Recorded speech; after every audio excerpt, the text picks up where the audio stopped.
बालक विषयक उपदेश आदर्श सन्तान किपरि जात हेबे। जेतेबेले माता पिता भाव और आचरण आदर्शमय हेबो केवल पितृऋणर उद्धार पाई सेमाने सन्तान जन्म देबे नाही सेतेबेले आदर्श सन्तान जात हेबे। सुख संभोगରୁ उत्पन्न सन्तान प्राय उत्तम हुअन्ति नाही। कुन्तीଙ୍କ आदर्श विचार और आचरण हेतु तांकठारु धर्मराज जन्मग्रहण करथिले। गर्भवती हेबा पर श्रेष्ठ सन्तान पाई माँ माने प्रभुभक्ति करिवे, भक्तमानक चरित्र शुणिबे और आध्यात्मिक दृश्य देखिबे। प्रहलाद गर्भरे थिबा समୟରେ नारद कयधଙ୍କୁ भगवान चरित्र और आध्यात्मिक उपदेश प्रदान करथिबारु राक्षस कूल जन्म पाई मध्य प्रहलाद श्रेष्ठ भक्त होइथिले। सत्कर्म सच्चिंतन सच्चर्चा और सत्संग ये चारोटी मुख्य अटे। उत्तम कर्म करबा सत्कर्म, अन्य हित भगवान विषय चिंतन करबा सच्चिंतन, भक्त भगवान विषय कहवा और शुणा सच्चर्चा, मु भगवान भगवान मोर यही भावना भगवान संगे संलग्न रहा सत्संग, ये चारि कर्म कले आदर्श और श्रेष्ठ सन्तान जात हुअन्ति। मनुष्य जन्म ही विकास कर निजक उन्नति कर सुजोग रही। तेणु मनुष्य सन्त महात्मा को सत्संग करने द्वारा यह उद्देश्य पूर्ण करें। महात्मा न मिले उत्तम साधक मान उच्चतम साधक मान सत्संग कर। साधक न मिले गीता रामायण आदि सत्शास्त्र स्वाध्याय कर और निजर उद्धार पर प्रयत्न कर। याद्वारा मनुष्य श्रेष्ठ हो पार। केत क्षेत्र में पितामाता आचरण भावना उत्तम होते सुधा पिलाने भल हुए ना। यार कारण कौन? यार मुख्य कारण कुसंग। बेले बेले ऋण बंधन और पूर्वजन्म कर्मर प्रतिशोध एभली दुष्ट सन्तान जात हुअन्ति। कुसंगर पड़ा पुत्र सत्संग द्वारा बदली जापे, किंतु जे पूर्वजन्म प्रतिशोध नापी आसी से सन्तान निश्चित भाव में दुखदायी हेब। एपरी घटिले पितामाता दुखी न हो भावे जे से ऋण कटि जाऊँगी। ऋषि विश्रवा ब्राह्मण कूल थे, परंतु तांकर पत्नी कैकेयी राक्षस कूल रही रावण जन्म होला। उग्रसेन धर्मात्मा थे, मात्र दिने जड़े राक्षस उग्रसेन रूप धारण कर पत्नी सहित सहवास कर कंस जन्म होला। देखा जाए जे पितामाता आचरण उत्तम नता सुधा से सन्तान मैंने पुण्यात्म होती। यार कारण कौन? सन्तान मान साधारणतः माँ बापा स्वभाव प्रतिफलित होता है, परंतु ऋण बंधन अथवा गर्भाधान समय उत्तम प्रभाव पड़ू अथवा गर्भावस्था सन्त महात्मा उपदेश प्रभाव सुसंतान उत्पन्न होती। हिरण्यकशिपु ठारू प्रहलाद जन्म होते। प्रहलाद जन्म वृत्तांत विषय वर्णित अच्छी जे तपस्या विघ्न सृष्टि होबारु हिरण्यकशिपु घर को आसला और गर्भाधान समय स्त्री सहित कथबार्ता होगा समय मुखर केते थर विष्णु नाम उच्चारित होता। स्त्री गयाधु गर्भवती समय नारद उपदेश देते। तेणु प्रहलाद भक्तिमान पुरुष हेले। जलर रस मधुर किंतु भूमि संस्पर्श राशि से रस बदली जाए। यथा भिन्न भिन्न कूअर जल भिन्न भिन्न स्वादर होता है, ठीक सेपरि संग कारण मनुष्य विचार बदली जाए। पिता का आत्मा पुत्र रूप आसे। यार अर्थ कौन? कौन ब्राह्मण को कुलगुरु रूप ग्रहण कर मृत्यु पर पुत्र को गुरु मन कराए, तदनुरूप सम्मान दि जाए। पिता धनर मालिक होता, मृत्यु पर पुत्र से धन लाभ करे। ठीक सेपरि पुत्र पिता प्रतिनिधि अटे। एठार आत्मा शब्द देहर वाचक। देहरु देह अर्थात पुत्र उत्पन्न हुए। तेणु व्यावहारिक क्षेत्र में पुत्र पिता प्रतिनिधि हुए, किंतु परमात्मा दृष्टि यह हो न था। बालक को श्रेष्ठ रूप गढ़ाई किभली शिक्षा देवा आवश्यक। बालक मैंने जहाँ देखते ता शिखती। तेणु माता पिता कर्तव्य होने पिला सम्मुख उत्तम आचरण करेंगे और संयमी पवित्र जीवन यापन करेंगे, ताहले सन्तान मैंने उत्तम हेबे। द्वितीयतः से पुत्र कन्या को शिक्षण उपदेश देवे, भक्त भगवान चरित्र शुणाइबे। प्रकृति में व्यवहारिक क्षेत्र में पारमार्थिक कौशल शिखाइबा उत्तम शिक्षा कहुए। यार किसी उदाहरण है, बाहर को जावा बेले माता पिता सन्तान मान तुम्हें घरे रही था एपरी न कही प्रथम बुझाई सुझाई कह उचित। आमे क्यों आड़े गला बेले तुम्हें मैंने सांगरे जावाक जिद्दी करब नहीं, आमे जी कहबू से कर। दिन को 2-3 थर कहले पिला माने मानिजिबे एवं जीवाई जिद नक आज्ञा पालन करेंगे। घर को फल बा मिष्ट पदार्थ आसिले खाइबापे पिला माने जिद्दी करती, से शिक्षा देवा उचित। घर को कौन खाद्य पदार्थ आसिले ता बाटी खाइब, अन्य को खुआई सारी खाइले तुम्हें वैकुंठ को जीव। आदर और स्नेहपूर्वक दिन को 2-3 थर सन्तान मानक बुझाइले से ग्रहण करनी। सन्तान मानक उत्तम शिक्षा उत्तम कथा शिखाइबा उचित। देख पिला माने कौन पदार्थ चोरी करिब नहीं, माँ को मागिब नदेले कांदिब, किंतु चोरी करिब नहीं। बापा माँ को कथा मानि घर सब काम करिब। राम जेपरि भरत को स्नेह करथिले और आदर बुझाउथिले, तुम्हें सेपरि छोट भाई बाबा को स्नेह करिब, खेलाइब, से सहित कली करिब नहीं। मतांतर हेले अन्यर कथा शुणिब, निजर जिद्दी रक्षा करने चेष्टा करिब नहीं। भल काम करिब, वृथार समय नष्ट करिब नहीं। अन्यर अधिकार को छिन्न करिब नहीं। प्रत्येक जिनिस को उत्तम कार्य विनियोग करिब इत्यादि। ଦିନରେ 2-3 ଥର ପିଲାମାନଙ୍କୁ ଏପରି ଉପଦେଶ ଦେଲେ ଧୀରେ ଧୀରେ ସେମାନଙ୍କଠାରେ ଉତ୍ତମ ସଂସ୍କାର ଜାତ ହେବ। ମୋଟ ଉପରେ ପିଲାମାନଙ୍କୁ ଭଲ ଆଚରଣ ନିଜେ କରି ଦେଖାଇବା ଉଚିତ ଏବଂ ଭଲ ଶିକ୍ଷା ଦେବା ଉଚିତ। ପିତାମାତା ଗୀତାର ନିମ୍ନ ବଚନକୁ ବିଚାର କରିବା ଉଚିତ। ଭଗବାନ କହିଛନ୍ତି, ହେ ପାର୍ଥ, 3 ଲୋକରେ ମୋର କୌଣସି କର୍ତ୍ତବ୍ୟ ନାହିଁ କି କୌଣସି ବସ୍ତୁ ମୋତେ ଅପ୍ରାପ୍ତ ନୁହେଁ। ତଥାପି ମୁଁ କର୍ତ୍ତବ୍ୟ କର୍ମରେ ଲାଗି ରହିଛି। ଯଦି କୌଣସି ସମୟରେ ବି କର୍ତ୍ତବ୍ୟ କର୍ମ କରିବି ନାହିଁ, ତେବେ ବଡ଼ ଅନିଷ୍ଟ ହୋଇଯିବ।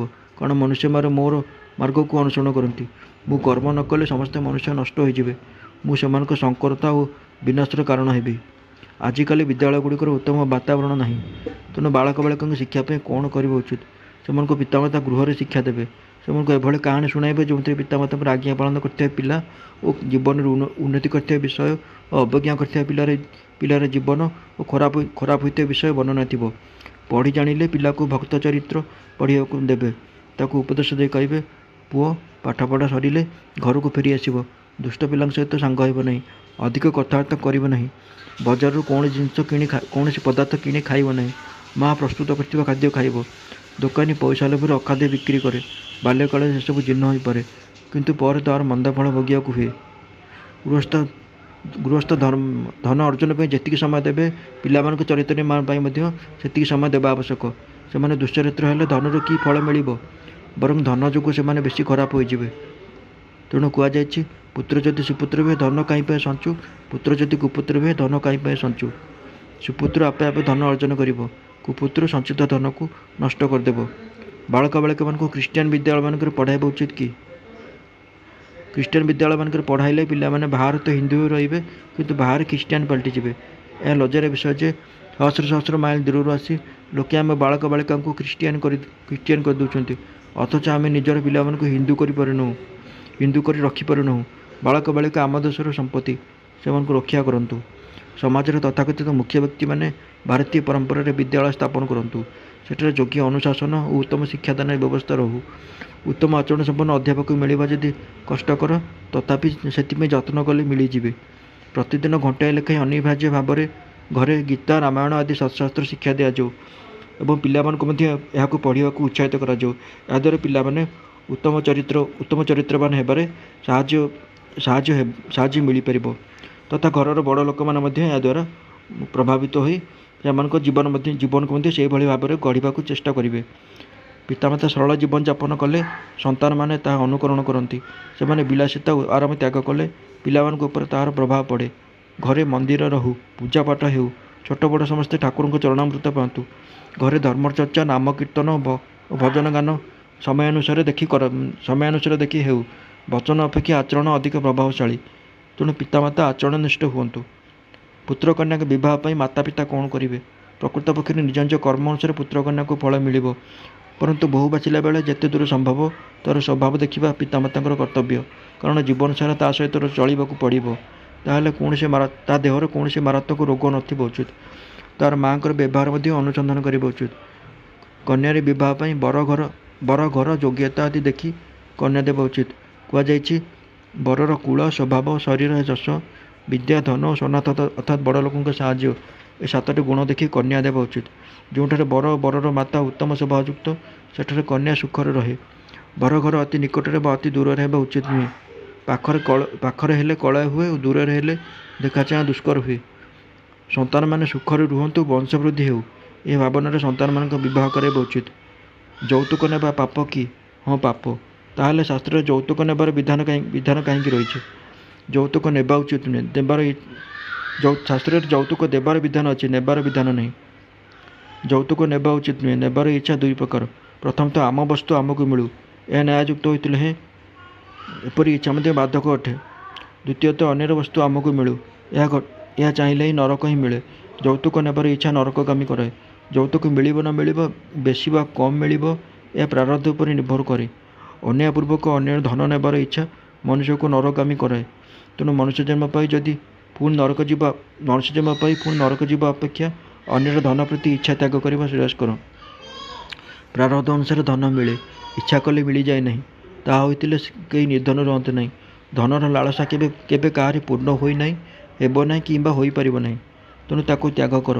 ଧନ ମିଳିବାକୁ ଥିଲେ ଇଚ୍ଛା ନଥିଲେ ମଧ୍ୟ ତାହା ସହଜରେ ମିଳେ। ଇଚ୍ଛା କଲେ ତାହା ପାପ ଓ ଅନ୍ୟାୟ ଦ୍ୱାରା ମିଳେ। ଗୀତାରେ ଅର୍ଜୁନ ପଚାରିଥିଲେ, ମନୁଷ୍ୟ ନ ଚାହୁଁଥିଲେ ମଧ୍ୟ କାହିଁକି ପାପ କରେ? ଭଗବାନ ଉତ୍ତର ଦେଲେ, କାମନା ହିଁ ସବୁ ପାପର ମୂଳ। ପୂର୍ବ କାଳରେ ଶ୍ୱଶୁରଘରୁ ଆସିଥିବା ଯୌତୁକ ବାହାରେ ବାଣ୍ଟି ଦିଆଯାଉଥିଲା, ଘରେ ରଖାଯାଉନଥିଲା। ଅନ୍ୟର କନ୍ୟା ଦାନରେ ମିଳିଥାଏ। ତେଣୁ ଯଜ୍ଞ ଦାନ ବ୍ରାହ୍ମଣ ଭୋଜନ ଆଦି ଦ୍ୱାରା ତାର ପ୍ରାୟଶ୍ଚିତ କରାଯାଉଥିଲା। ଅନ୍ୟର କନ୍ୟାକୁ ଦାନରେ ଗ୍ରହଣ କରିବା ଋଣ ଅଟେ। ମାତ୍ର ଗୃହସ୍ଥ ସମୟରେ କନ୍ୟାଦାନ ଗ୍ରହଣ କରିବାକୁ ପଡ଼ୁଥିବାରୁ ଲୋକେ ଭାବୁଥିଲେ, ଆମ ଘରେ କନ୍ୟା ଜନ୍ମ ହେଉ, ଆମେ ମଧ୍ୟ କନ୍ୟାଦାନ କରିବୁ। ଯେଉଁ ବ୍ରାହ୍ମଣମାନେ ଗୋଦାନ ଗ୍ରହଣ କରୁଥିଲେ, ସେମାନେ ଯଜ୍ଞ, ଗାୟତ୍ରୀ ଜପ ପ୍ରଭୃତି ଦ୍ୱାରା ପ୍ରାୟଶ୍ଚିତ କରୁଥିଲେ। ଅନ୍ୟର ଧନ ନେବା ଯେବେ ଦୋଷ, ତେବେ ଯୌତୁକରେ ଧନ ନେବା ତ ମହାଦୋଷ। ଯଦି ଯୌତୁକ ନେବାକୁ ପଡ଼େ, ତାହେଲେ ଦାତାର ପ୍ରସନ୍ନତା ପାଇଁ ନିଆଯାଇପାରେ। ନେବାର ଇଚ୍ଛା ନଥିବାରୁ ଏପରି ନେବା ଦେବା ସଙ୍ଗେ ସମାନ। ସନ୍ତାନର କର୍ତ୍ତବ୍ୟ। ସଂସାରରେ ଯେଉଁମାନେ ଆମର ଲକ୍ଷ୍ମୀ ନାରାୟଣ ହିଁ ପ୍ରକୃତରେ ସମସ୍ତଙ୍କ ମାତା ପିତା। ଏହି ଦୃଷ୍ଟିରୁ ସଂସାରରେ ଯେଉଁମାନେ ଆମର ମାତା ଓ ପିତା, ସେମାନେ ସାକ୍ଷାତ ଲକ୍ଷ୍ମୀ ନାରାୟଣଙ୍କର ସ୍ୱରୂପ। ଏଣୁ ପିତାମାତାଙ୍କ ସେବାରେ ନିଜକୁ ନିୟୋଜିତ କରିବା ପୁତ୍ରର କର୍ତ୍ତବ୍ୟ।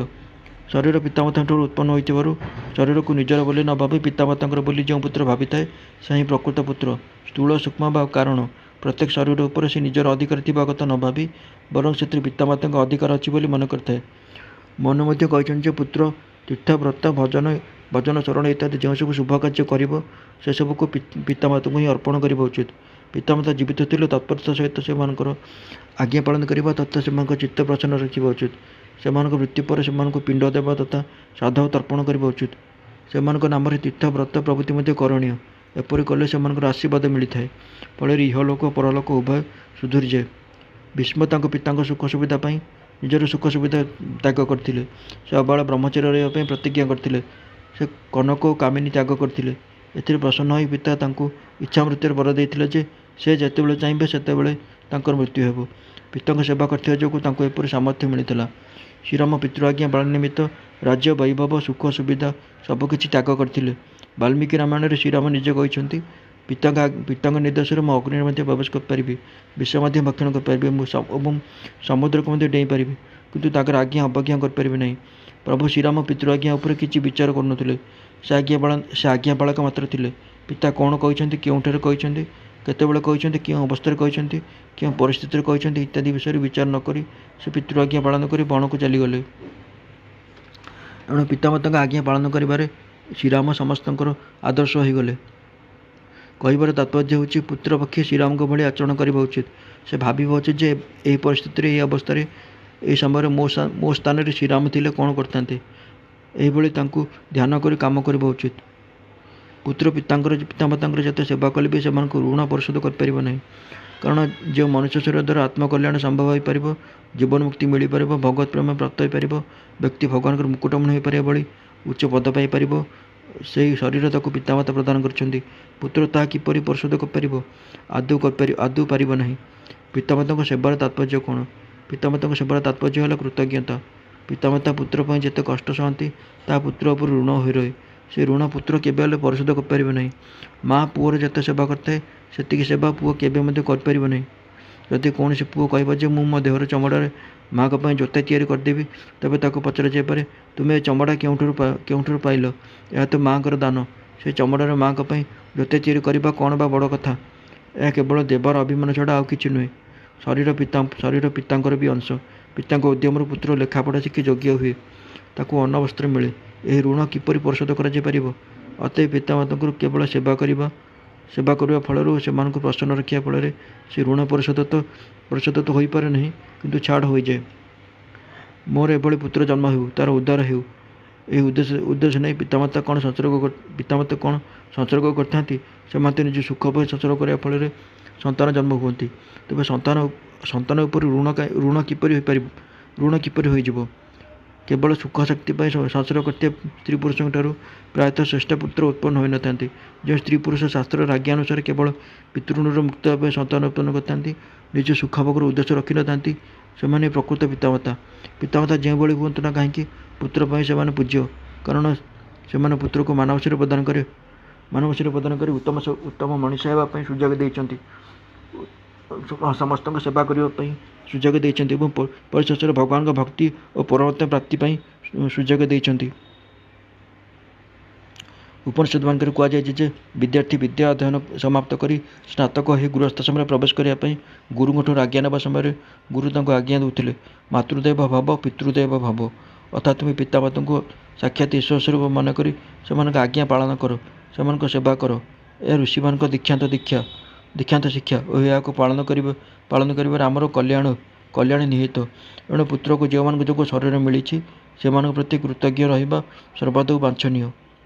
ଆମକୁ ଜନ୍ମ ଦେଇ ପିତାମାତା ସଂସାର ବନ୍ଧନ ଭିତରେ ପକାଇ ଦେଇଛନ୍ତି, ବିପଦ ମଧ୍ୟକୁ ଠେଲି ଦେଇଛନ୍ତି। ଏସବୁ ସତ୍ତ୍ୱେ ଆମ ଉପରେ ସେମାନଙ୍କର ଋଣ କିପରି ରହିବ? ଏକଥା ସମ୍ପୂର୍ଣ୍ଣ ଭୁଲ। ପିତାମାତା ପୁତ୍ରକୁ ମନୁଷ୍ୟ ଶରୀର ପ୍ରଦାନ କରି ସଂସାର ବନ୍ଧନରୁ ଓ ଜନ୍ମ ମରଣ ଚକ୍ରରୁ ମୁକ୍ତି ପାଇବା ପାଇଁ ଏକ ମହାନ ସୁଯୋଗ ଦେଇଛନ୍ତି। ପିତାମାତା ପୁତ୍ରକୁ ବନ୍ଧନ ମଧ୍ୟରେ ପକାଇ ନଥାନ୍ତି କିମ୍ବା ପୁତ୍ରକୁ ବନ୍ଧନ ଓ ବିପଦରେ ପକାଇବାର ଉଦ୍ଦେଶ୍ୟ ମଧ୍ୟ ସେମାନଙ୍କର ନଥାଏ। ସେମାନେ ପ୍ରତ୍ୟେକ ଅବସ୍ଥାରେ ଜଣା ଅଜଣାରେ ସର୍ବଦା ପୁତ୍ରର ମଙ୍ଗଳ ଚାହିଁଥାନ୍ତି ଓ ମଙ୍ଗଳ ମଧ୍ୟ କରିଥାନ୍ତି। ଆମେ କିନ୍ତୁ ପଦାର୍ଥ, ଭୋଗ, ପରିସ୍ଥିତି ଓ ଲୋକଙ୍କ ପ୍ରତି ମମତା କରି ସେମାନଙ୍କଠାରୁ ସୁଖ ଭୋଗ କରିବାର ଇଚ୍ଛା ରଖି ବନ୍ଧନରେ ବିପଦରେ ପଡ଼ିଥାଉ। ନିଜର ସୁଖ କାମନା, ସୁଖ ଭୋଗ ଓ ସୁଖର ଆଶା ପରିହାର କରି ଯଦି ପୁତ୍ର ପିତାମାତାଙ୍କ ସେବାକୁ ନିଜର କଲ୍ୟାଣଯୁକ୍ତ ସାଧନା ମନେ କରି ଓ ତତ୍ପରତାପୂର୍ବକ ସେମାନଙ୍କ ସେବା କରେ, ତେବେ ସେ ସଂସାରଠାରୁ ସମ୍ବନ୍ଧ ଛିନ୍ନ କରି ପରମାତ୍ମା ପ୍ରାପ୍ତି କରିପାରିବ। ପିତାମାତାଙ୍କ କର୍ତ୍ତବ୍ୟ ଆଡ଼କୁ ପୁତ୍ର ଦୃଷ୍ଟି ଦେବା ଅନୁଚିତ। ସେ କେବଳ ନିଜର କର୍ତ୍ତବ୍ୟ ବିଷୟରେ ସଚେତନ ରହିବା ଉଚିତ। ଯେଉଁ ପୁତ୍ର ନିଜ କର୍ତ୍ତବ୍ୟ ପ୍ରତି ଧ୍ୟାନ ନ ଦେଇ ପିତାମାତାଙ୍କ କର୍ତ୍ତବ୍ୟ ପ୍ରତି ଧ୍ୟାନ ଦିଏ, ସେ ନିଜେ କର୍ତ୍ତବ୍ୟଚ୍ୟୁତ ହୋଇଯାଏ। କୌଣସି ଶାସ୍ତ୍ରରେ ମଧ୍ୟ କାହାରିକୁ ପିତାମାତା ଓ ଗୁରୁଜନଙ୍କ କର୍ତ୍ତବ୍ୟ ଆଡ଼କୁ ଦୃଷ୍ଟି ଦେବାର ଅଧିକାର ଦିଆଯାଏ ନାହିଁ। ପୂର୍ବ କାଳରେ ଲୋକେ ଅନ୍ୟର କର୍ତ୍ତବ୍ୟ ପ୍ରତି ଧ୍ୟାନ ନ ଦେଇ ନିଜ କର୍ତ୍ତବ୍ୟ ପ୍ରତି ଧ୍ୟାନ ଦେଉଥିଲେ ଓ ନିଜର କର୍ତ୍ତବ୍ୟ ସୁଚାରୁରୂପେ ପାଳନ କରୁଥିଲେ। ଏହାଦ୍ୱାରା ସେମାନେ ଜୀବନ୍ମୁକ୍ତ ଓ ଭଗବତ ଭକ୍ତ ହେଉଥିଲେ।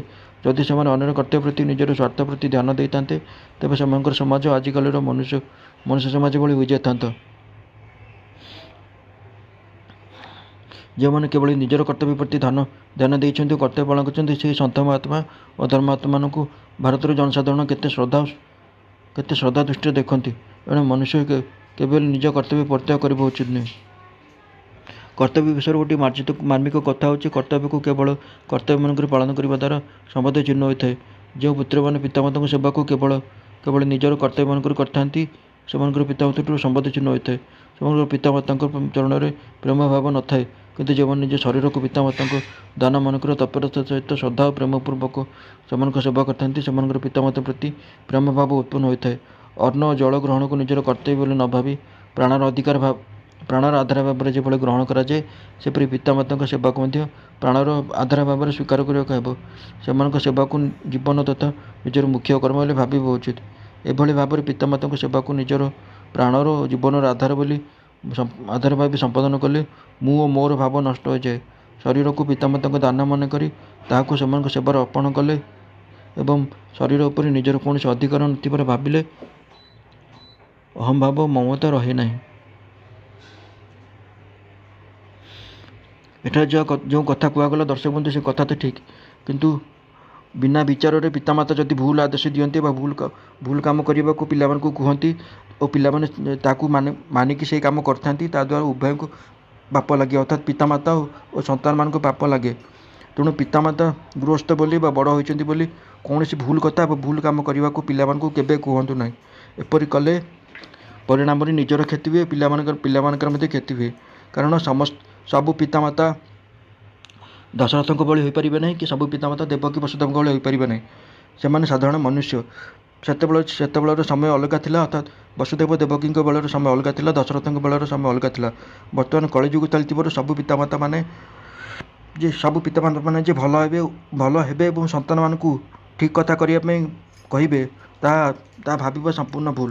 ତେଣୁ ପିତାମାତାଙ୍କ ଆଦେଶ ପାଳନ କଲାବେଳେ ସନ୍ତାନମାନଙ୍କୁ ଭଲ ଭାବରେ ଭାବିଚିନ୍ତି କାର୍ଯ୍ୟ କରିବାକୁ ପଡ଼ିବ ଏବଂ ପିତାମାତାମାନେ ମଧ୍ୟ ସନ୍ତାନମାନଙ୍କୁ କିଛି କରିବାକୁ ଆଦେଶ ଦେଲାବେଳେ ଭାବିବା ଉଚିତ ଯେ ଆମେ ଯାହାକୁ କରିବାକୁ କହୁଛୁ ତାହା କଲେ ଆମର କି ପିଲାମାନଙ୍କର ମଙ୍ଗଳ ହେବ କି ଅମଙ୍ଗଳ ହେବ, ସେ କଥା ଭଲ ଭାବରେ ଭାବିକରି ସନ୍ତାନମାନଙ୍କୁ ଆଦେଶ ଦେବା ଉଚିତ। ଯଦି ଏପରି ନ କରିବେ, ତେବେ ଉଭୟ କ୍ଷେତ୍ରରେ ସନ୍ତାନମାନେ ଓ ବାପା ମା' ମାନେ ପରିଣାମରେ କଷ୍ଟ ଭୋଗିବାକୁ ପଡ଼ିବ।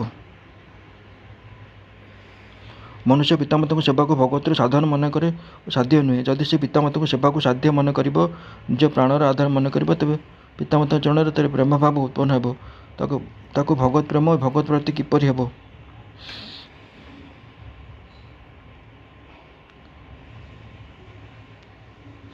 दर्शक बंधु, केवल भगवत प्राप्ति भगवत प्रेम आधार पर संसार जन्म मिली नहीं, निजर कर्तव्य कर्म करने और समस्त को कल्याण करने मनुष्य जन्म मिली। तेणु प्रथम निजर सांसारिक कर्तव्य पालन करूँ, समस्त को यथाशक्ति भाव में साहाय्य करूँ, से सेवा करूँ, तापर समय मिले जाए भगवत प्राप्ति और भगवत भक्ति करूँ।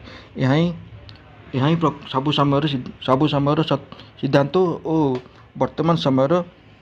वर्तमान समय सार कथा अटे।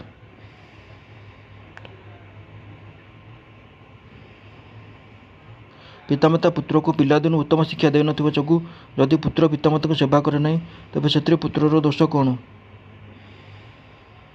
पितामाता पुत्र को उपयुक्त शिक्षा दे नथिले सेतिपई सेमाने दोषी हेबे, कारण सेमाने निज कर्तव्य ठीक भाव में पालन करनांती।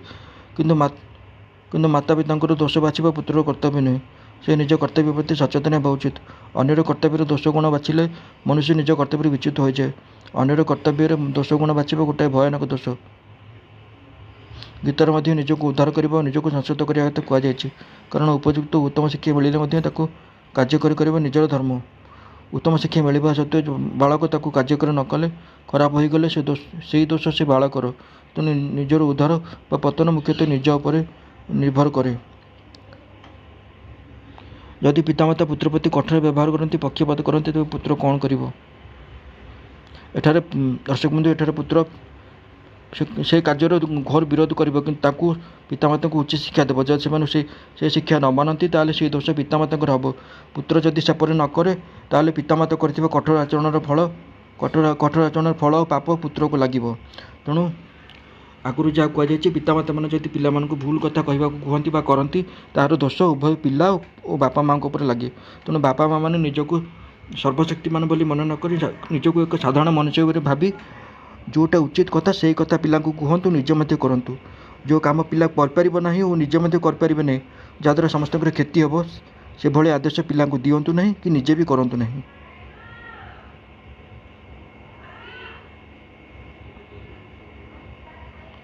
बापा माँ जदि अनुचित कर्म करने को आदेश दिखती ताले पुत्र कौन कर? अनुचित आदेश दुई प्रकार, यह मारी दियो एभली अन्यर अनिष्ट करने आदेश देवा और तुम्हें घर छाड़ी वन को जाओ एपरि आदेश देवा। एमध्य द्वितीय आदेश तो पालन करने उचित, किंतु प्रथम आदेश पालिबा अनुचित। से पिता सामर्थ्य को लक्ष्य करने कथा। पिता जदि समर्थ होते तेज से आदेश पालन कर कौन आपत्ति नहीं।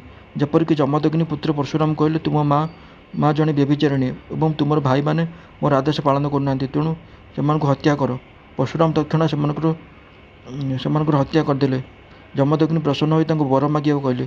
परशुराम माँ और भाई मानक जीवित करदेप प्रार्थना कले। तसहित से अनुरोध कले जे मुझे मारी बोली जपरी मन न रहू। जमदग्नि तथास्तु कहले और समस्ते जीवित हो गले। जदि पिता समर्थ हो नथिबे और से अनुचित आदेश देवे तथा पुत्र सारा जीवन पितामाता कौन से गोटे आदेश उल्लंघन कर तेज पुत्र से अनुचित आज्ञा पालन कर तरबर न हो से विषय विचार करने उचित और भगवान को शरण करने उचित। जपरिक गौतम पुत्र चिरकारी को कहले, तुमर माँ व्यभिचारिणी ताकू मारी दियो। या कह से वन को चलीगले। चिरकारी तरबारी बाहर कले पिता आदेश विषय चिंता कले। वन मध्य गौतम मन में एभली विचार उदय है से पत्नी को न मारी परित्याग करे। यह मनस्थ कर से फेरी आसी देखिले जे चिरकारी हाथ तरबारी धरी ठिया होइछन्ति। तापर से चिरकारी को मना कले जे से माँ को हत्या न करू। प्रहलाद पिता को, विभीषण भाई को, भरत माँ को, बलि गुरु को और गोपी मैंने पत्नी को परित्याग करते तेज कौन से दोष लगी नाला? एठार लक्ष्य कर कथा से पिता प्रभृति को क्यों विषय क्यों कारण त्याग कर। हिरण्यकशिपु प्रहलाद को बहुत कष्ट दूला, किंतु प्रहलाद ता प्रसन्न चित्तर सही जाऊे। भावुले जे शरीर पितांकर, एणे शरीर को से जपरी चाहिए सेपरी रखिपारे। यहाँ पूरा अधिकार अच्छे। प्रहलाद पिता को केवे कही नी आपण मत कहीं कष्ट दूसरी। से भावुले मु स्वयं साक्षात परमात्मा अंश, तेणु मु भगवान को सेवार और भजन में मग्न अच्छी। ए बाधा सृष्टि करने और मत बारण करने पिता पक्षे ठीक नुहे। तेणु प्रहलाद पिता से आदेश त्याग करते। यह न करते पिता नरक जावाक पड़ी था। जदि से पिता आदेश माने भगवत प्रति त्याग कर ତେବେ ଏହାର ଦଣ୍ଡ ପିତାଙ୍କୁ ଭୋଗିବାକୁ ପଡ଼ିଥାନ୍ତା। ପୁତ୍ର ଏଭଳି କୌଣସି କାମ କରିବା ଉଚିତ ନୁହେଁ ଯାହାଫଳରେ ପିତାଙ୍କୁ ଦଣ୍ଡ ଭୋଗିବାକୁ ପଡ଼ିବ। ଏ ଦୃଷ୍ଟିରୁ ସେ ପିତାମାତାଙ୍କ ଆଦେଶ ପାଳନ ନ କରି ତାଙ୍କର ହିତ ସାଧନ କଲେ ଓ କିନ୍ତୁ ତାଙ୍କୁ ପରିତ୍ୟାଗ କରିନଥିଲେ। ରାବଣ ବିଭୀଷଣକୁ ପଦାଘାତ କରି ସେଠାରୁ ଚାଲିଯିବାକୁ ଆଦେଶ ଦେଲା। ଏକଥା ଶୁଣି ବିଭୀଷଣ ଶ୍ରୀରାମଙ୍କ ପାଖକୁ ଚାଲିଗଲେ। ଅତଏବ ବିଭୀଷଣ ଭାଇକୁ ତ୍ୟାଗ କରିନାହାନ୍ତି, ବରଂ ସେ ଅନ୍ୟାୟକୁ ତ୍ୟାଗ କରିଛନ୍ତି। ସେ ଅନ୍ୟାୟର ସମର୍ଥନ ବା ଅନୁମୋଦନ କରିନାହାନ୍ତି। ବିଭୀଷଣ ରାବଣକୁ ତାର ହିତ କଥା କହିଥିଲେ ଏବଂ ତାର ହିତ ସାଧନ କରିଥିଲେ। ମାତା କୈକେୟୀ ରାମଙ୍କୁ ବନକୁ ପଠାଇ ଦୁଃଖ ଦେଲେ। କେବଳ ଏହି ପରିପ୍ରେକ୍ଷୀରେ ଭରତ ମାତାଙ୍କୁ ତ୍ୟାଗ କରିଥିଲେ।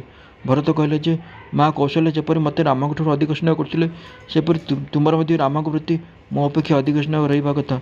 କିନ୍ତୁ ତୁମେ ରାମଙ୍କୁ ବନକୁ ପଠାଇଦେଲ। ଯେତେବେଳେ ତୁମେ ରାମଙ୍କର ମାତା ହୋଇ ରହିପାରିଲ ନାହିଁ, ସେତେବେଳେ ମୋର ମାତା ହୋଇ କିପରି ରହିପାରିବ? ଏହି ଦୋଷ ପାଇଁ ତୁମକୁ ଦଣ୍ଡ ଦେବା ମୋ ପକ୍ଷରେ ଉଚିତ ନୁହେଁ। ମୁଁ କେବଳ ଏତିକି କରିପାରେ ଯେ ମୁଁ ତୁମକୁ ମା ବୋଲି ଡାକିବି ନାହିଁ। ବଳି ଗୁରୁଙ୍କୁ ଏହି କାରଣ ତ୍ୟାଗ କରିଥିଲେ ଯେ ଭଗବାନ ସାକ୍ଷାତ ବ୍ରାହ୍ମଣ ବେଶରେ ଆସି ତାଙ୍କୁ ଦାନ ମାଗିଲା ବେଳେ ଗୁରୁ ତାଙ୍କର ଦାନ ଦେବାରେ ବାଧା ଦେଲେ। ତେଣୁ ସେ ଗୁରୁଙ୍କ ଆଦେଶ ମାନି ନାହାନ୍ତି। ବଳି ଗୁରୁଙ୍କ ହିତ ପାଇଁ ତାଙ୍କ ଆଦେଶ ନ ମାନି ତା ପ୍ରତ୍ୟାଖ୍ୟାନ କରିଛନ୍ତି। ବଳି ଦାନ ଦେବା ପାଇଁ ପ୍ରସ୍ତୁତ ଥିଲେ। ସେହି ସମୟରେ ଯଦି ସେ ଗୁରୁଙ୍କ ଆଦେଶ ମାନିଥାନ୍ତେ, ତେବେ ତାଙ୍କୁ ଗୁରୁଙ୍କ ଦୋଷ ଲାଗିଥାନ୍ତା। ତେଣୁ ସେ ଗୁରୁଙ୍କ ଅଭିଶାପ ଗ୍ରହଣ କଲେ ପଛେ ଏବଂ ଗୁରୁଙ୍କୁ ସେ ଦୋଷ ଅମଙ୍ଗଳ ରକ୍ଷା କଲେ। ନିଜେ ଦଣ୍ଡ ଭୋଗିଲେ, କିନ୍ତୁ ଗୁରୁଙ୍କୁ ଦଣ୍ଡ ଭୋଗ ରକ୍ଷା କଲେ। ଏହି ତ ପ୍ରକୃତ ଗୁରୁ ସେବା। ଭଗବାନଙ୍କ ସମ୍ମୁଖକୁ ଯିବା ପାଇଁ ସେମାନଙ୍କୁ ସ୍ୱାମୀମାନେ ବାରଣ କରିଥିଲେ। ଏଣୁ ଗୋପୀମାନେ ନିଜ ସ୍ୱାମୀଙ୍କୁ ପରିତ୍ୟାଗ କଲେ। ସେମାନେ ଯଦି ସ୍ୱାମୀଙ୍କ କଥା ମାନିଥାନ୍ତେ, ତେବେ ସ୍ୱାମୀମାନେ ପାପର ଭାଗୀ ହୋଇଥାନ୍ତେ। ଏଣୁ ସ୍ୱାମୀଙ୍କ କଥା ଅମାନ୍ୟ କରି ସେମାନେ ନିଜ ସ୍ୱାମୀଙ୍କୁ ପାପରୁ ରକ୍ଷା କଲେ। କହିବାର ତାତ୍ପର୍ଯ୍ୟ ହେଉଛି, ମନୁଷ୍ୟ ଶରୀରର ସାର୍ଥକତା ଉତ୍ତମ ମନୁଷ୍ୟ ହେବାର ଅଛି। ଏଥିରେ ଆମର ସହାୟତା କରୁଥିବା ଲୋକ ଆମର ହିତ କରିଥାଏ, ବାଧା ଉତ୍ପନ୍ନ କରୁଥିବା ଲୋକ ଆମର ଅହିତ କରିଥାଏ। ପ୍ରହ୍ଲାଦ ପ୍ରଭୃତି ବ୍ୟକ୍ତି ଉତ୍ତମ ମନୁଷ୍ୟ ହେବାରେ ଏବଂ ପରମତ ପ୍ରାପ୍ତି କରିବାରେ ବାଧା ସୃଷ୍ଟି କରୁଥିବା ଲୋକଙ୍କୁ ପରିତ୍ୟାଗ କରିଥିଲେ, ପିତା ପ୍ରଭୃତିଙ୍କୁ ନୁହେଁ। ସେଥିଯୋଗୁଁ ସେମାନଙ୍କର ମଙ୍ଗଳ ହିଁ ହୋଇଥିଲା। ମାତାଙ୍କ ସ୍ଥାନ ଉଚ୍ଚରେ ନା ପିତାଙ୍କର? ଏବଂ ସେ ଏଭଳି ଉଚ୍ଚ ହେବାର କାରଣ କ'ଣ? ମାତାଙ୍କ ସ୍ଥାନ ଉଚ୍ଚରେ। ମାତାଙ୍କ ସ୍ଥାନ ପିତାଙ୍କ ସ୍ଥାନଠାରୁ 1000 ଗୁଣ ଅଧିକ ଉଚ୍ଚ ବୋଲି କୁହାଯାଇଛି। ରାମ ଯେତେବେଳେ ବନବାସ ପାଇଁ ବାହାରିଲେ, ସେତେବେଳେ ସେ ମାଙ୍କ ପାଖକୁ ଗଲେ ଏବଂ ତାଙ୍କ ଚରଣରେ ପ୍ରଣାମ କରି କହିଲେ, ମା ମୋତେ ବନବାସ ପାଇଁ ଆଦେଶ ମିଳିଛି। ମା କହିଲେ ଯେ ଯଦି କେବଳ ପିତାଙ୍କ ଆଦେଶ ହୋଇଛି, ତେବେ ମାକୁ ବଡ଼ ମନେକରି ତୁମେ ବନକୁ ଯାଅ ନାହିଁ। ଯଦି ତୁମ କନିଷ୍ଠ ମାତା ଓ ପିତା ଉଭୟ ବନକୁ ଯିବା ପାଇଁ କହିଦେଇଛନ୍ତି, ତେବେ ବନ ତୁମ ପାଇଁ 100 ଅଯୋଧ୍ୟା ସିଂହ ସମାନ। ପିତା ଧନ ସମ୍ପତ୍ତି ଖର୍ଚ୍ଚ କରି ପୁତ୍ର ଲାଳନ କରନ୍ତି, କିନ୍ତୁ ମାତା ନିଜର ଶରୀର ବିନିମୟରେ ପୁତ୍ର ଲାଳନ କରନ୍ତି। ଧନ ସମ୍ପତ୍ତି ପ୍ରଭୃତି ମମତାଯୁକ୍ତ ବସ୍ତୁ ହୋଇଥିବା ବେଳେ ଶରୀର ଅହମ୍ଭାବଯୁକ୍ତ ବସ୍ତୁ ଅଟେ। ମମତାଠାରୁ ଅହମ୍ଭାବ ନିକଟତର। ମମତାଯୁକ୍ତ ବସ୍ତୁର ସଂଯୋଗ ବିଯୋଗ ଲାଗି ରହିଥାଏ, କିନ୍ତୁ ଶରୀର ତାହା ତୁଳନାରେ ଅପେକ୍ଷାକୃତ ସ୍ଥାୟୀ। ଏଣୁ ମାତାର ସ୍ଥାନ ଉଚ୍ଚ ହେବା ସ୍ୱାଭାବିକ। ମାତା ନିଜ ଯୁବାବସ୍ଥାକୁ ପୁତ୍ର ପାଇଁ ଉତ୍ସର୍ଗ କରିଥାଏ। ନିଜ ଶରୀରକୁ କ୍ଷୀଣ କରି ସ୍ତନ୍ୟପାନ କରାଇ ପାଳି ପୋଷି ବଡ଼ କରେ। ସେ ଏକା ସଙ୍ଗେ ମା, ଧାଇ, ବାରିକ, ଧୋବା, ଦରଜୀ ଓ ଗୁରୁ ସମସ୍ତଙ୍କୁ କାମ କରିଥାଏ। ସେ ମେହେନ୍ତର ଭଳି ପିଲାର ଝାଡ଼ା ପରିସ୍ରା ମଧ୍ୟ ସଫା କରିଥାଏ। ଏହା ସେ ଭାରସ୍ୱରୂପ ମନେକରି କରିନଥାଏ, ବରଂ ଅତି ସ୍ନେହରେ, ମମତା ଓ ଉତ୍ସାହପୂର୍ବକ କରେ। ମାତା ଏତେ କାମ କରିବା ବଦଳରେ କିଛି ପାଇବାର ଭାବନା ରଖେ ନାହିଁ। ପୁତ୍ର ଅସୁସ୍ଥ ହେଲେ ତା ଭିତରେ ମା ମଧ୍ୟ ଦୁର୍ବଳ ହୋଇଯାଏ। ଏଣୁ ମାତା ସଦୃଶ ପୁତ୍ରର ଲାଳନ କରିବା ବ୍ୟକ୍ତି ଆଉ କିଏ ହୋଇପାରିବ? ଏଣୁ ମାତାଙ୍କ ସ୍ଥାନ ଉଚ୍ଚରେ। ଶାସ୍ତ୍ରରେ ଉଲ୍ଲେଖ ଅଛି ଯେ, ପୁତ୍ର ସାଧୁସନ୍ନ୍ୟାସ ହେଲେ ମଧ୍ୟ ମାତାଙ୍କୁ ସମ୍ମୁଖରେ ଦେଖିଲେ ସାକ୍ଷାତ ଦଣ୍ଡବତ ପ୍ରଣାମ କରିବା ଉଚିତ। ଏତେ ଉଚ୍ଚ ସ୍ଥାନ ଆଉ କାହାର ହୋଇପାରିବ? ପିତାମାତାଙ୍କ ସେବା କଲେ ଲାଭ କ'ଣ? ପିତାମାତାଙ୍କ ସେବା କରିବା ଦ୍ୱାରା ଇହଲୋକ ଓ ପରଲୋକ ଉଭୟ ସୁଧୁରିଯାଏ ଏବଂ ଭଗବାନ ଖୁସି ହୁଅନ୍ତି। ଯେଉଁମାନେ ପିତାମାତାଙ୍କ ସେବା କରନ୍ତି ନାହିଁ, ସେମାନଙ୍କ ଉପରେ ଭଗବାନ ବିଶ୍ୱାସ କରନ୍ତି ନାହିଁ। କାରଣ ନିଜେ ପିତାମାତାଙ୍କ ସେବା ଭକ୍ତି କରୁନଥିବା ବ୍ୟକ୍ତି ଭଗବାନଙ୍କୁ କ'ଣ ଭକ୍ତି କରିବ? ପୁଣ୍ଡରୀକ କାୟମନ ବାକ୍ୟରେ ତତ୍ପରତାପୂର୍ବକ ମାତା ପିତାଙ୍କ ସେବା କରିଥିଲେ। ତାଙ୍କ ସେବାରେ ପ୍ରସନ୍ନ ହୋଇ ଭଗବାନ ବିନା ନିମନ୍ତ୍ରଣରେ ମଧ୍ୟ ପୁଣ୍ଡରୀକଙ୍କ ଘରେ ପହଞ୍ଚିଗଲେ ଓ କହିଲେ, ପୁଣ୍ଡରୀକ, ତୁମର ପିତୃଭକ୍ତିରେ ପ୍ରସନ୍ନ ହୋଇ ମୁଁ ସ୍ୱୟଂ ତୁମକୁ ଦର୍ଶନ ଦେବା ପାଇଁ ଆସିଛି। ଏହି ସମୟରେ ପୁଣ୍ଡରୀକ ପିତାମାତାଙ୍କ ସେବାରେ ନିୟୋଜିତ ଥିଲେ। ତେଣୁ ସେ ଭଗବାନଙ୍କୁ କହିଲେ, ଯେଉଁ ସେବା ଯୋଗୁଁ ଆପଣ ଏଠାକୁ ମୋତେ ଦର୍ଶନ ଦେବା ପାଇଁ ଆସିଛନ୍ତି, ଏବେ ସେହି ସେବା ମୁଁ କାହିଁକି ପରିତ୍ୟାଗ କରିବି? ବର୍ତ୍ତମାନ ମୁଁ ପିତାମାତାଙ୍କ ସେବାରେ ବ୍ୟସ୍ତ ଅଛି। ସେବା ସରିଲେ ମୁଁ ଆପଣଙ୍କୁ ଦର୍ଶନ କରିପାରିବି। ସେ ପର୍ଯ୍ୟନ୍ତ ଯଦି ଆପଣ ଅପେକ୍ଷା କରିବାକୁ ଚାହୁଁଛନ୍ତି ତେବେ ଏହି ଇଟା ଉପରେ ଠିଆ ହୋଇ କିଛି କ୍ଷଣ ପ୍ରତୀକ୍ଷା କରନ୍ତୁ। ଏହା କହି ପୁଣ୍ଡରୀକ 2 ଖଣ୍ଡ ଇଟା ପଛ ଆଡ଼କୁ ରଖିଦେଲେ। ଭଗବାନ ତା ଉପରେ ଠିଆ ହୋଇ ରହିଲେ। ଇଟା ଉପରେ ଠିଆ ହୋଇଥିବା ଯୋଗୁଁ ଭଗବାନଙ୍କ ନାମ ବିଠଲ ରହିଲା। ଭଗବାନଙ୍କର ଏହି ରୂପକୁ ପଣ୍ଡରପୁର ଅର୍ଥାତ୍ ମହାରାଷ୍ଟ୍ରରେ ଦର୍ଶନ କରାଯାଇପାରେ। ଏଭଳି ଆଉ ଗୋଟିଏ କଥା ମହାଭାରତରେ ମୁକ ଚାଣ୍ଡାଳ ପ୍ରସଙ୍ଗରେ ମଧ୍ୟ ଅଛି। ମୁକ ଚାଣ୍ଡାଳ ପିତାମାତାଙ୍କ ପ୍ରତି ଭକ୍ତି ଦେଖି ସ୍ୱୟଂ ଭଗବାନ ତା ଘରେ ପ୍ରକଟ ହୋଇଥିଲେ, ତା ଘରେ ରହୁଥିଲେ। କହିବାର ତାତ୍ପର୍ଯ୍ୟ ହେଉଛି ଯେ ପିତାମାତାଙ୍କ ସେବା ଦ୍ୱାରା ଇହଲୋକ ଓ ପରଲୋକ ସବୁଠି ଲାଭ ହୋଇଥାଏ। ଯଦି ପିତାମାତାଙ୍କ ସେବାର ଏତେ ମାହାତ୍ମ୍ୟ ଅଛି ତେବେ ସେମାନଙ୍କ ସେବା ପରିତ୍ୟାଗ କରି ଲୋକେ ସାଧୁ ସନ୍ନ୍ୟାସୀ କାହିଁକି ହୋଇଯାଉଛନ୍ତି? ଯଦି କୌଣସି ଲୋକ ମରିଯାଏ ତେବେ ତାକୁ ପିତାମାତାଙ୍କ ସେବା ହରାଇବାକୁ ପଡ଼ିଥାଏ, କିନ୍ତୁ ଏହାଦ୍ୱାରା ସେ ଦୋଷର ଭାଗୀଦାର ହୁଏ ନାହିଁ। ଏଭଳି ଯାହାର ସଂସାର ପ୍ରତି ପ୍ରକୃତ ବୈରାଗ୍ୟ ଭାବ ଆସିଯାଏ ସେ ଦୋଷର ଭାଗୀଦାର ହୁଏ ନାହିଁ। ଯିଏ ସର୍ବଦା ଭଗବାନଙ୍କ ଶରଣ ନିଏ ତାକୁ ମଧ୍ୟ କୌଣସି ଦୋଷ ଲାଗିନଥାଏ, କାରଣ ତା ଉପରେ କାହାରି ହେଲେ ଋଣ ରହେନାହିଁ। ଭାଗବତରେ କୁହାଯାଇଛି, ରାଜନ ଯିଏ ସବୁ କାମ ଛାଡ଼ି ପୁନର୍ବାର ଶରଣାଗତ ବଛଳ ଭଗବାନଙ୍କ ଶରଣାଗତ ହୁଏ ସେ ଦେବତା, ଋଷି, ପ୍ରାଣୀ, କୁଟୁମ୍ବ ଓ ପିତୃପୁରୁଷ କାହାରି ହେଲେ ଋଣୀ ଓ ସେବକ ହୋଇ ରହିନାହିଁ। ମନୁଷ୍ୟ ଜନ୍ମର ପ୍ରକୃତ ଲକ୍ଷ୍ୟ ହେଉଛି ଭଗବାନଙ୍କ ସହ ସଂଲଗ୍ନ ହେବା। ଯେ ସେଥିରେ ସଂଶ୍ଳିଷ୍ଟ ଥିବ ସେ ଯଦି ପିତାମାତାଙ୍କ ସେବା ଓ ପରିବାର ତ୍ୟାଗ କରେ ସେଥିପାଇଁ ତାକୁ ଦୋଷ ଲାଗିବ ନାହିଁ। ଯଦି 2-4ଟି ପୁତ୍ର ଥିବେ ଏବଂ ସେମାନଙ୍କ ମଧ୍ୟରୁ ଜଣେ କିଏ ସାଧୁ ସନ୍ନ୍ୟାସୀ ହୋଇଯାଏ ତେବେ ତ କିଛି ଅସୁବିଧା ନାହିଁ, କିନ୍ତୁ ଯଦି କାହାର ଗୋଟିଏ ବୋଲି ପୁତ୍ର ଥିବ ଓ ସେ ଯଦି ସାଧୁ ସନ୍ନ୍ୟାସୀ ହୋଇଯିବ ତେବେ ତା'ର ପିତାମାତା କାହାକୁ ଆଶ୍ରୟ କରି ବଞ୍ଚିବେ? ସେଭଳି ପୁତ୍ରର କର୍ତ୍ତବ୍ୟ ହେଉଛି ଯେ ପର୍ଯ୍ୟନ୍ତ ତା'ର ପିତାମାତା ଜୀବିତ ଥିବେ ସେ ପର୍ଯ୍ୟନ୍ତ ସେ ସେମାନଙ୍କର ସେବା କରୁଥିବ, ସେମାନଙ୍କୁ ପରିତ୍ୟାଗ କରିବା ନାହିଁ। କାରଣ ଭଗବତ ପ୍ରାପ୍ତି ପାଇଁ କେବଳ ସାଧୁ ହୋଇଯିବା ଜରୁରୀ ନୁହେଁ, ବରଂ ସଂସାର ପ୍ରତି ବୈରାଗ୍ୟ ଓ ଭଗବାନ ପ୍ରତି ପ୍ରେମ ଭାବ ରହିବା ନିତାନ୍ତ ପ୍ରୟୋଜନ। ଏଣୁ ପିତାମାତାଙ୍କ ସେବା କରୁଥାଇ ମଧ୍ୟ ଯଦି ଜଣେ ଭଜନ ଶରଣ ଆଦି କରେ ତେବେ ତାକୁ ଭଗବତ ପ୍ରାପ୍ତି ହେବାର କୌଣସି ଅସୁବିଧା ନାହିଁ, ବରଂ ପିତାମାତାଙ୍କ ପ୍ରସନ୍ନତା ଯୋଗୁଁ ଏହା ଭଗବତ ପ୍ରାପ୍ତିରେ ସହାୟକ ହୋଇଥାଏ। କହିବାର ଅଭିପ୍ରାୟ ହେଉଛି ପିତାମାତାଙ୍କୁ ଋଣ ପରିଶୋଧ ନ କରି ସେମାନଙ୍କୁ ପରିତ୍ୟାଗ କରିବା ଅନୁଚିତ, କିନ୍ତୁ ଯଦି ବୈରାଗ୍ୟ ତୀବ୍ର ହୋଇଯାଏ, ଭଗବାନଙ୍କ ଚରଣରେ ଅନନ୍ୟ ପ୍ରେମ ଭାବ ଉତ୍ପନ୍ନ ହୋଇଯାଏ, ଏଭଳି ସ୍ଥିତିରେ ପିତାମାତାଙ୍କ ସେବା ଉପକୃତ ହେଲେ ତାକୁ କୌଣସି ଦୋଷ ଲାଗିବ ନାହିଁ। ଯେଉଁ ଲୋକ ଘରେ ଥାଇ ମଧ୍ୟ ପିତାମାତାଙ୍କ ସେବା କରେ ନାହିଁ, କେବଳ ନିଜ ସ୍ତ୍ରୀ ପୁତ୍ରଙ୍କ କାର୍ଯ୍ୟରେ ବ୍ୟସ୍ତ ରହେ, ତାକୁ ନିଶ୍ଚିତ ରୂପେ ଦୋଷ ଅର୍ଥାତ୍ ପାପ ଲାଗିବ। ଅପରପକ୍ଷରେ ଯେଉଁ ଲୋକ ପିତାମାତାଙ୍କୁ ଘର ପରିବାରକୁ ଛାଡ଼ି ସାଧୁ ହୋଇଯାଏ ଅଥଚ ଘର ଓ ଆଶ୍ରମ ତିଆରି କରିବା, ପଇସାପତ୍ର ସଞ୍ଚୟ କରିବା, ଚେଲା ଇତ୍ୟାଦି ରଖିବା, ଆରାମଦାୟକ ଜୀବନ ବିତାଇବା ଇତ୍ୟାଦିରେ ଲିପ୍ତ ରହେ ତେବେ ସେଭଳି ଲୋକକୁ ପିତାମାତାଙ୍କ ସେବା ନ କରିଥିବା ଯୋଗୁଁ ପାପ ଲାଗିଥାଏ। ଯଦି କିଏ ସାଧୁ ସନ୍ନ୍ୟାସୀ ହୋଇ ପଇସାପତ୍ର ସଂଗ୍ରହ କରେ ଏବଂ ପିତାମାତା ସ୍ତ୍ରୀ ପୁତ୍ରଙ୍କ ପାଖକୁ ଟଙ୍କା ପଠାଏ, ସେମାନଙ୍କ ଭରଣ ପୋଷଣ କରେ ତେବେ ତାକୁ କ'ଣ ଦୋଷ ଲାଗିବ? ଯେଉଁ ଲୋକ ସାଧୁ ସନ୍ନ୍ୟାସୀ ହୋଇ ପିତାମାତା ପ୍ରଭୃତିଙ୍କ ପାଖକୁ ଟଙ୍କା ପଠାଏ ସେ ତ ପାପରେ ଭାଗୀ ହୋଇଥାଏ, ତା ସହିତ ଯେଉଁମାନେ ତା ପଇସାରେ ଜୀବନ ନିର୍ବାହ କରିଥାନ୍ତି ସେମାନେ ମଧ୍ୟ ପାପରେ ଭାଗୀ ହୁଅନ୍ତି, କାରଣ ସେମାନେ ସମସ୍ତେ ଶାସ୍ତ୍ରର ଆଜ୍ଞା ବିରୁଦ୍ଧ କାର୍ଯ୍ୟ କରିଥାନ୍ତି। ପିତାମାତାଙ୍କ ସେବା ତ ଗୃହସ୍ଥ ସମୟରେ ଥାଇ ମଧ୍ୟ କରିପାରିଥାନ୍ତା, କିନ୍ତୁ ଅବିହିତ କାମ କରି ସନ୍ନ୍ୟାସ ଆଶ୍ରମକୁ ଦୁଷ୍ଟ କରିଥିବାରୁ ସେ ପାପରେ ନିଶ୍ଚୟ ଭାଗୀ ହେବ, ସେ ପାପରୁ ରକ୍ଷା ପାଇପାରିବ ନାହିଁ। ଯଦି ଘରେ ମାଆର ଭରଣ ପୋଷଣ କରିବା ପାଇଁ କେହି ନଥାନ୍ତି, ତା'ର ସେବା କରିବା ପାଇଁ କେହି ନଥାନ୍ତି, ତେବେ ସେଭଳି ପରିସ୍ଥିତିରେ ସାଧୁ ସନ୍ନ୍ୟାସୀ ହୋଇଯାଇଥାଏ ପୁଅ ମାଆର ଭରଣ ପୋଷଣ କରିପାରିବ କି? ମାଆର ଯଦି ଅନ୍ୟ କୌଣସି ଆଶ୍ରୟ ନଥାଏ ତେବେ ପୁଅ ସାଧୁ ହେବା ପରେ ମଧ୍ୟ ମାଆର ଭରଣ ପୋଷଣ କରିପାରିବ ଏବଂ ଏହା ନିଶ୍ଚିତ ରୂପେ କରିବା ଉଚିତ। ଯେକୌଣସି ପ୍ରାଣୀ ଅସହାୟ ଅବସ୍ଥାରେ ଥିଲେ ତା'ର ସେବା କରିବା ଉଚିତ। ପୁଣି ମାଆ ତ ତା'ର ଜନ୍ମଦାତ୍ରୀ, ସେ ଯଦି ଅସହାୟ ଅବସ୍ଥାରେ ଥାଏ ତେବେ ତା'ର ସେବା କରିବାର କୌଣସି ଦୋଷ ନାହିଁ। କନ୍ୟା ତ ସ୍ୱାମୀଙ୍କ ଘରକୁ ଚାଲିଯାଏ, ତେବେ ସେ ପିତାମାତାଙ୍କ ସେବା କିଭଳି କରିବ ଏବଂ ସେବା ନ କଲେ ସେ କିପରି ଋଣମୁକ୍ତ ହେବ?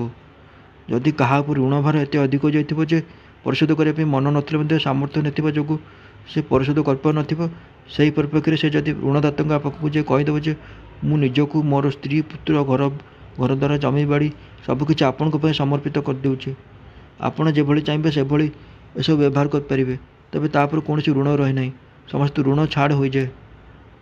ଠିକ୍ ସେପରି କନ୍ୟାଟି ପିଲାଦିନୁ ପିତାମାତାଙ୍କ ନିକଟରେ ସମର୍ପିତ ରହିଥାଏ, ସେ ନିଜର କିଛି ଇଚ୍ଛା ରଖିନଥାଏ। ପିତାମାତା ଯେଉଁ ସ୍ଥାନରେ ବିବାହ କରାଇ ଦିଅନ୍ତି ସେ ପ୍ରସନ୍ନ ହୋଇ ସେଠାକୁ ଚାଲିଯାଏ। ସେ ନିଜର ଗୋତ୍ରକୁ ମଧ୍ୟ ପତ୍ନୀଙ୍କ ଗୋତ୍ରରେ ମିଶାଇ ଦିଏ। ଯେଉଁ କନ୍ୟା ଏତେ ବଡ଼ ତ୍ୟାଗ କରିପାରେ ତା ଉପରେ ପିତାମାତାଙ୍କୁ ଋଣ କିପରି ରହିବ? ଆଦୌ ରହିବ ନାହିଁ। ପିତାମାତାଙ୍କୁ ଯଦି କୌଣସି ସାହା ଭରସା ନ ରହେ ତେବେ ସେଭଳି ପରିସ୍ଥିତିରେ ବିବାହିତା କନ୍ୟା ପିତାମାତାଙ୍କ ଭରଣ ପୋଷଣ କରିପାରିବ କି ନାହିଁ? ସେ ଅସହାୟ ପିତାମାତାଙ୍କ ସେବା କରିପାରିବ। ଯଦି ବିବାହିତା କନ୍ୟାର ସନ୍ତାନ ସନ୍ତତି ଥାଆନ୍ତି ତେବେ ପିତାମାତା ତା ଘରେ ଅନ୍ନ ଜଳ ଗ୍ରହଣ କରିପାରିବେ। ତା ଘରେ ରହିପାରିବେ। କିନ୍ତୁ ଯଦି ତା'ର କୌଣସି ସନ୍ତାନ ସନ୍ତତି ନଥାନ୍ତି ତେବେ ପିତାମାତାଙ୍କୁ ତା ଘରେ ଅନ୍ନ ଜଳ ଗ୍ରହଣ କରିବାର ଅଧିକାର ନାହିଁ। ପିତାମାତା କନ୍ୟାଦାନ କରିଦେବା ପରେ ତା ଘରେ ଅନ୍ନ ଗ୍ରହଣ କରିପାରିବେ ନାହିଁ, କାରଣ ଦାନ ଦିଆଯାଇଥିବା ବସ୍ତୁ ଉପରେ ଦାତାର କୌଣସି ଅଧିକାର ନଥାଏ। କିନ୍ତୁ କନ୍ୟାର ସନ୍ତାନ ସନ୍ତତି ଅର୍ଥାତ୍ ପୁଅ ବା ଝିଅ ଜନ୍ମ ହେବା ପରେ ପିତାମାତା କନ୍ୟାଙ୍କର ଅନ୍ନ ଜଳ ଗ୍ରହଣ କରିପାରିବେ, କାରଣ କନ୍ୟାର ସ୍ୱାମୀ ଅର୍ଥାତ୍ ଜାମାତା କେବଳ ପିତୃଋଣରୁ ମୁକ୍ତ ହେବା ପାଇଁ ଅନ୍ୟର କନ୍ୟାକୁ ଗ୍ରହଣ କରିଥାଏ ଓ ତା'ର ସନ୍ତାନ ସନ୍ତତି ଜନ୍ମ ହେବା ପରେ ସେ ପିତୃଋଣରୁ ମୁକ୍ତ ହୋଇଯାଏ। ତେଣୁ କନ୍ୟାର ସନ୍ତାନ ହେବା ପରେ କନ୍ୟା ଉପରେ ପିତାମାତାଙ୍କର ଅଧିକାର ଆସିଯାଏ। ସେଥିପାଇଁ ତ ନାତି ନିଜ ଅଜାଙ୍କ ଶ୍ରାଦ୍ଧ ତର୍ପଣ ଆଦି କରିପାରେ। ପିତାମାତା ଅସହାୟ ହୋଇଥିଲେ ଏବଂ ତାଙ୍କର ସେବା